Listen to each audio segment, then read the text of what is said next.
Today I'm going to show you what needs to be done when replacing a light fixture with a ceiling fan. In most cases, you have this 4.0 box up there in the ceiling, and it needs to be replaced with a fan box. And as you can see, this fan box, we're using a Rayco box today, is configured a little bit different. So on these blue boxes, the nail-on boxes, you can see there's two nail-on points right here and right here. And over time, your fan's gonna kind of get out of balance and do this.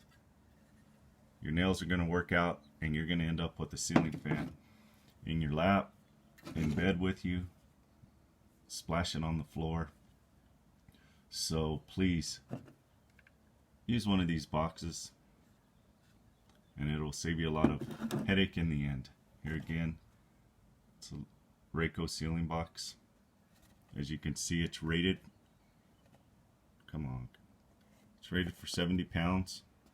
And the light fixture, you can hang up to about a 210-pound chandelier, usually is what it is. So let me get set up and I'll show you how to install this thing. Alright guys, as you can see, I kind of just set some makeshift jack stands up, some little C-clamps just for demonstration purposes. But here's a good example of what I'm talking about, using these 4.0 boxes, nail-ons. Over time, your fan's going to start doing this,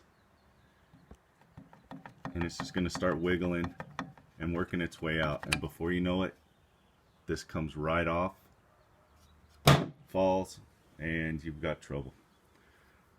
So I'll show you how to install this box and get it all wired up, and show you why it's a lot better than the old nail-on. Alright guys, we're going to go ahead and install this ceiling fan box. First off, you see this little screw right here. We're going to have to, you can see it protruding right through here. So we're going to put it right up here. Take our screwdriver.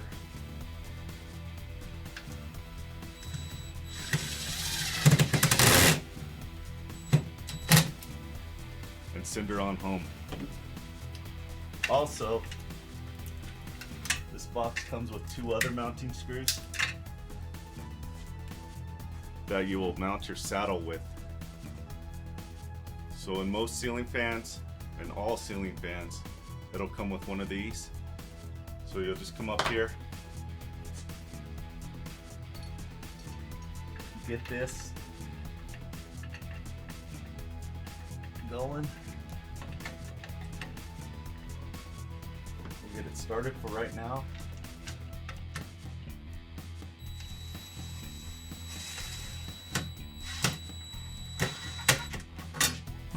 Get the other side going.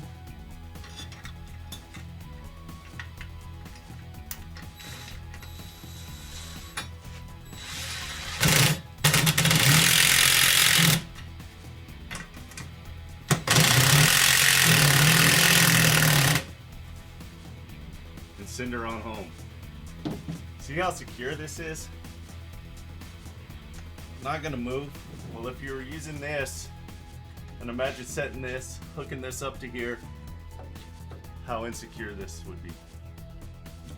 Alright, now that we've got our saddle installed, let me see if I can set it up a little more. There we go. You're gonna have your rod. Now, I'm not gonna show you guys how to assemble ceiling fans, because all ceiling fans are different. But today, this is pretty much all universal when it comes to ceiling fans. So your ceiling fan is going to be down here, and you're going to have your ball to go into your yoke and your down rod. First off, this little rod right here, this little keeper rod, goes right in here. And then your yoke, there we go, falls right just like that. You guys can see that.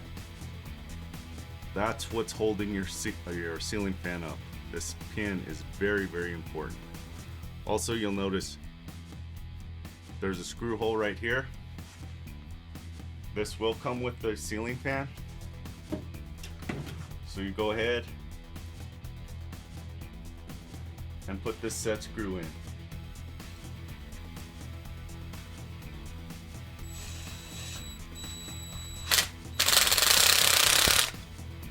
There you go. Now the set screws in and it's locked in place. Also, what's going to be happening is you're going to have some wires sticking out of here. So you go ahead, take your ceiling fan rod, stick it in here, spin it around, and there's a little catch. See how it falls in? And here you go. So that's what you need to do to get everything secure. Now don't pull a rookie mistake and forget your skirt, which I did. Luckily we can do this, but if you have your fan already installed, make sure you have your skirt. So there again, this will come in here, fall down, then your skirt will go right up here. And I'll show you guys how to install this here in a little bit. But let's get to wiring this thing up so it's correct. Alright, as you can see, we've got our incoming wires from here. If you have a light fixture and it's not wired for a fan, then you'll just let's just omit this, and this is your typical light setup right here. Your incoming power, your hot, your neutral, and your ground. But if you went ahead and ran a 14.3 or 12.3, then you're going to have a hot, neutral, ground, which will be light kit, the fan motor, neutral, and ground. So depending on your configuration of your wiring, you may have this, or you may have this. More than likely, if you're replacing a light, you will have this. But we're going to wire it both ways. So first off, let's get all our grounds together, which is green, and bare. Let's get these twisted together. Sorry if I'm blocking your view. And we'll throw a wire nut on them. We'll get a wire nut. There we go.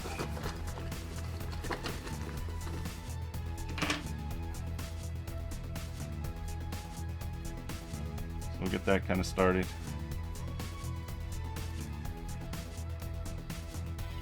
So there we go. Our grounds are all together. It's very good practice to hook up your grounds first. Very good practice. Now we'll go with the neutral, the whites. So far it's pretty simple. All your greens are together, and now all your whites are together, which is your neutral. So we'll go ahead, get those put together.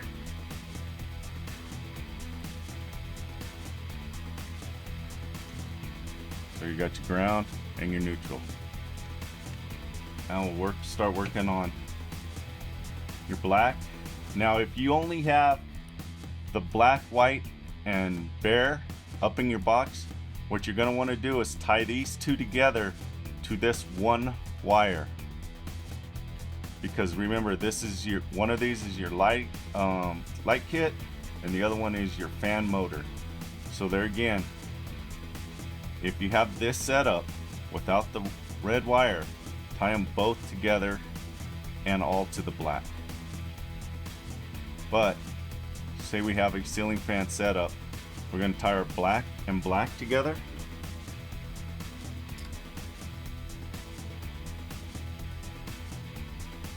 And we're going to come over here, and it's pretty simple. we've got 2 wires left. We got 1 wire coming in and 1 wire going out to the ceiling fan. Let's go ahead and tie this blue and this red together.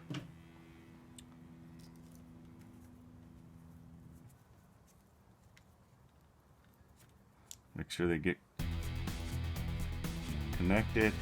Here we go. So for simplicity, look at that. And that's why we check our stuff. Here we go. Let's get all these back together, confirm they get together. Just what this stranded and solid. It's kind of a difficulty combination to match up, but there we got it. So here we go. We've got black, we've got red and blue, we've got all of our grounds together. That will be the first one that you put together, and we've got our whites together. That should always be your second one. So what we'll do is we'll get all this stuffed up in there and get the skirt on and show you why it was so important to make sure that skirting was on before you got everything assembled.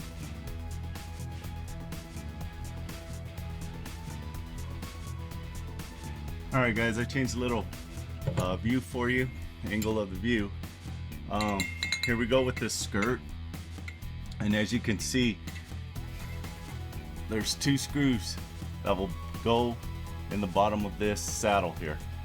Those 2 screws correspond with 2 holes that are up in the skirt, and depending on your texture of your ceiling, you will set the depth of this skirt accordingly. I know that the screws are hanging out right now, but there again, we don't know what type of sheetrock we're going to be dealing with, and also the type of texture. There may be a hand texture on there that fluctuates from 0 to a ½ an inch of mud. Also, here's a little tip. See these screws right here? Let me see if I can get in here and show you guys. But